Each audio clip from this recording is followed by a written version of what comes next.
बिस्मिल्लाहिर्रहमानिर्रहीम। अस्सलाम वालेकुम स्टूडेंट्स। आज का हमारा ये सेकंड लेक्चर है। सेकंड लेक्चर में हम ये देखेंगे कि फैक्टराइजेशन को हमने कैसे सॉल्व करना है। थोड़ा सा फर्स्ट लेक्चर के बारे में मैं आपको बता दूं।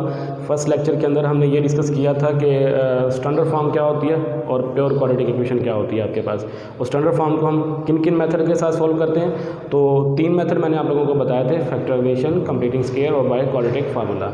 आज हमने फर्स्ट मेथड सीखना है, सॉल्व बाय फैक्टराइजेशन। हम फैक्टराइजेशन से क्वाड्रेटिक इक्वेशन को कैसे सॉल्व करेंगे वो आपको अभी सिखाया जाएगा। क्वाड्रेटिक इक्वेशन को सॉल्व करने के लिए सबसे पहले आपको 2 चीज़ें याद करना पड़ेंगी। पहली चीज़ तो ये है कि आपने ये चेक करना है कि क्या स्टैंडर्ड जो आपके पास जो क्वेश्चन दिया गया है क्या वो स्टैंडर्ड फॉर्म के अंदर है या नहीं। तो आप ये देखेंगे कि ये आपके पास क्वाड्रेटिक इक्वेशन की स्टैंडर्ड फॉर्म बनी हुई है। अगर नहीं बनी हुई तो हम उसको पहले स्टैंडर्ड फॉर्म के अंदर कन्वर्ट करेंगे। तो पहली चीज़ तो आप ये चेक करेंगे कि स्टैंडर्ड फॉर्म है या नहीं, तो यस ये हमारे पास स्टैंडर्ड फॉर्म है। दूसरी चीज़ आप ये चेक करेंगे क्या पूरी इक्वेशन में से कोई चीज़ कॉमन तो नहीं आ रही। फैक्टराइजेशन का पहला रूल ये है कि आप चेक करेंगे कि इस पूरी इक्वेशन में से कोई चीज़ कॉमन तो नहीं आ रही। आप देख रहे हैं कि कोई भी चीज़ आपके पास कॉमन नहीं आ रही। अगर आप ये 2 चीज़ें सेटिस्फाई कर लेते हैं उसके बाद फिर आप फैक्टराइजेशन अप्लाई करनी शुरू करेंगे। तो फैक्टराइजेशन करेंगे कैसे, तो आपका तरीक़ेकार हमेशा यही होना चाहिए कि आप इन दोनों नंबर्स को आपस में मल्टीप्लाई करेंगे। एक्स स्क्वायर के कोफिशिएंट और कांस्टेंट वैल्यू को आप क्या करेंगे, मल्टीप्लाई करेंगे। आप देखेंगे इन दोनों को अगर हम मल्टीप्लाई करते हैं तो आपके पास आंसर आता है 20x स्क्वायर। ठीक है जी, माइनस का साइन ये वाला आ जाएगा आपके पास। असल में करना ये है कि हमने इस -x के 2 पेयर बनाने हैं। वो 2 पेयर ऐसे होने चाहिए कि अगर हम उन दोनों को मल्टीप्लाई करें तो आपके पास -20x स्क्वायर आना चाहिए। अगर उन दोनों पेयर को इस साइन के मुताबिक सब्ट्रैक्ट करें तो आपके पास -1 आना चाहिए। तो वो 2 पेयर को कैसे आपने सर्च करना है, तो उसका तरीक़ेकार ये है कि आप 20 के फैक्टराइजेशन करेंगे। इसकी अगर हम फैक्टराइजेशन करते हैं तो आपके पास ये आता है 2 10 आ जाएगा, 2 5 आ जाएगा, 5 1 5 आ जाएगा। अब जो 2 पेयर की मैंने बात की थी बेटा, वो 2 पेयर आपको इन्हीं नंबर में से मिलेंगे। ये जो आपके पास फैक्टराइजेशन बनी है 2 × 2 × 5 × 1 1 को साथ लिखना ज़रूरी है। अक्सर क्वेश्चन के अंदर 1 के साथ ही फैक्टर जो है वो कंप्लीट होता है आपका। अब आप देखिए कि एक फैक्टर बन रहा है आपके पास 10 × 2। इन दोनों को मल्टीप्लाई करते हैं तो आपके पास 20 आता है। लेकिन अगर इन दोनों को आप सब्ट्रैक्ट या ऐड करते हैं तो आपके पास -1 नहीं आ रहा। तो इसके लिए फिर हम ये तो आप नहीं कर सकते। दूसरा फैक्टर देखेंगे, अगर हम 2 to the 4 × 5 ये करते हैं तो आपके पास 20 आता है। अगर इन दोनों को आप सब्ट्रैक्ट करते हैं तो आपके पास -1 भी आ रहा है। तो ये फैक्टर जो है वो हमारे पास एक्सेप्टेबल है। अब देखें कि यहाँ पर हमें -1 चाहिए। अब एक के साथ हमें माइनस का साइन लगाना पड़ेगा और एक के साथ हमें प्लस का साइन लगाना पड़ेगा, क्योंकि हमें माइनस का साइन चाहिए इसलिए हम बड़ी टर्म के साथ माइनस का साइन लगाएंगे। तो फिर इसको हम यहाँ पे राइट करेंगे, x² + 4x - 5x - 20 = 0। देखिए जी, वो 2 जो पेयर की बात की थी वो 2 पेयर हमें मिल गया है। बाकी मैंने क्वेश्चन एज इट राइट कर दिया है। अब इन दोनों में से आप कॉमन देखेंगे क्या आ रहा है, x कॉमन आ रहा है, x + 4। इन दोनों में से आपके पास -5 कॉमन आ रहा है, x + 4 = 0। ये चीज़ आपकी दोनों पेयर जो है वो आपके पास सेम आने चाहिए। ठीक है, अब इन दोनों को आप बाहर कॉमन ले लेते हैं। x + 4 जो है वो आपके पास कॉमन आ गया। आपके पास x - 5 = 0। 2 चीज़ों का मल्टीपल जो होता है वो अगर इक्वल टू 0 के हो तो उसको हम अलग अलग 0 लिख सकते हैं। आपके पास x + 4 = 0, x - 5 = 0। ठीक है जी, यहाँ से अगर हम x की वैल्यू निकालें तो वो आपके पास आएंगी -4 और यहाँ से आप x की वैल्यू निकालेंगे तो वो आपके पास आएगी 5। ये 2 वैल्यूज़ बेटा आपके पास आ गई हैं x की। तो ये दोनों वैल्यूज़ जो हैं इस इक्वेशन को सेटिस्फाई करेंगी, इस इक्वेशन के रूट्स होंगे। आपको पहले भी 9th क्लास में बताया गया कि इस जितनी डिग्री होती है इक्वेशन की उतने ही उसके रूट्स होते हैं। तो इसकी 2 वैल्यूज़ आएंगी आपके पास, क्योंकि इसकी डिग्री आपके पास क्या है, 2 है।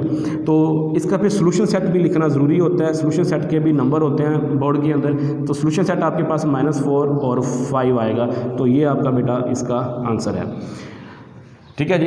इसी तरह से एक और क्वेश्चन है आपके पास फैक्टराइजेशन का। इसको देखें कि ये सबसे पहले मैंने आपको ये कहा था कि स्टैंडर्ड फॉर्म के अंदर आप चेक करेंगे कि क्या आप पहले सॉल्व करने से पहले कि स्टैंडर्ड फॉर्म है या नहीं। तो आप ये देख रहे हैं कि ये आपके पास स्टैंडर्ड फॉर्म नहीं है।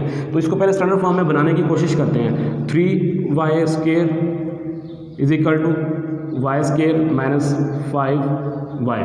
ठीक है जी, स्टैंडर्ड फॉर्म बनाने के लिए स्क्वायर वाली टर्म को एक तरफ लेफ्ट करना पड़ेगा हमें, माइनस वाई स्क्वायर, इसको जब आप इस तरफ ले आएंगे तो आपके पास क्या आ जाएगा 5y इज इक्वल टू 0। ये भी स्क्वायर वाली टर्म है, ये भी स्क्वायर वाली टर्म है, इन दोनों को सॉल्व कर सकते हैं तो ये आपके पास बन जाएगा 2y square plus 5y is equal to 0।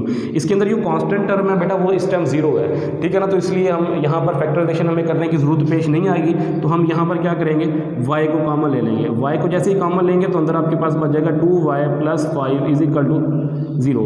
ठीक है, ये फिर आप देख रहे हैं कि दो वेरिएबल्स का प्रोडक्ट जो है वो इक्वल टू 0 के है, तो इसलिए हम इसको अलग अलग 0 लिख सकते हैं, 2y plus 5 is equal to 0 के। ठीक है, यहाँ से हम y की वैल्यू निकालने की कोशिश करते हैं, इज इक्वल टू -5 आ जाएगा, y इज इक्वल टू आपके पास कितना आ जाएगा, -5/2 आ जाएगा। अब इसका सोल्यूशन सेट मैंने आपको जैसे कि पहले बताया कि बनाना ज़रूरी होता है, वो आपके पास ये होगा 0 -5/2। ये आपका इस क्वेश्चन का आंसर हो गया। ये दो क्वेश्चन बेटा मैंने सॉल्व किए हैं फैक्टराइजेशन के। इसी तरह से एक और प्रैक्टिस के तौर पर हम क्वेश्चन करते हैं।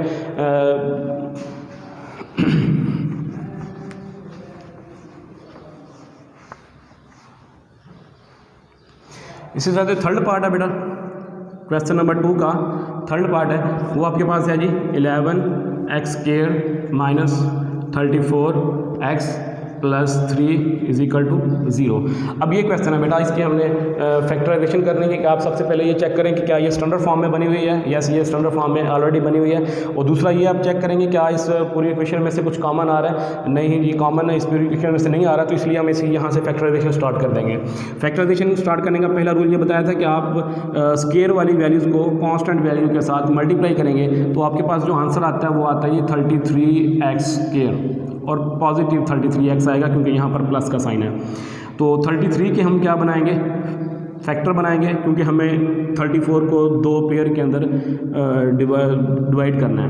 तो 3 पे जाएगा जी 3 1 आ जाएगा आपके पास 11, फिर 11 पर जाएगा 1 आ जाएगा। अब आपके पास जो फैक्टर बने हैं वो आपके पास है जी 3 मल्टीप्लाई बाय 11 मल्टीप्लाई बाय 1। अब इन्हीं आपको पेयर में से दो वो पेयर ढूंढने हैं जो 34 को रिप्रेजेंट करेंगे। अब आप देखें कि एक पेयर तो आपके पास ये बन रहा है 11 3 33 होता है, दूसरा आपके पास 1 होता है। इन दोनों को अगर हम मल्टीप्लाई करते हैं तो आपके पास जो आंसर है वो 33 बन रहा है। ये वाली बात जो है वो हमारी पहली सही हो रही है।